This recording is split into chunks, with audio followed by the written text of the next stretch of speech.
যখন জুমার দিন আসে, এই জুমার দিনে যদি কোনো ব্যক্তি সকাল সকাল গোসল করে, আর্লি মর্নিং গোসল করে, গোসল করার পরে তার উত্তম পোশাকটা পরিধান করে আর গোসলটা করে ফরজ গোসলের মতো, আতর সুগন্ধি খুশবু তার সামর্থ্য অনুযায়ী ব্যবহার করে, এরপরে পায়ে হেঁটে হেঁটে মসজিদে আসে, বাহনে চড়ে নয়, পায়ে হেঁটে হেঁটে। যদি আপনি অনেক দূরে থাকেন সেটা আলাদা কথা। এবং ইমামের কাছাকাছি বসে, মসজিদে আসার পরে যতটুকু সম্ভব হয় সুন্নত পড়ে নিল, নফল পড়ে নিল, এরপর ইমামের কাছাকাছি এসে বসলো, ইমামের খুতবা শ্রবণ করে মনোযোগের সাথে।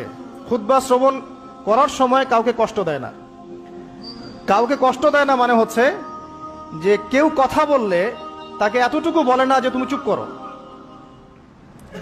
কোনো কষ্ট দেয় না। ইমামের খুতবা শ্রবণ করে, নামাজ পড়ে ইমামের সাথে। এই ব্যক্তির আমল নামায় নবী সাল্লাল্লাহু আলাইহি ওয়াসাল্লাম বলছেন যে প্রত্যেক পদক্ষেপের বিনিময়ে 1 বছরের নফল নামাজ আর 1 বছরের নফল রোজার নেকি লেখা হয়।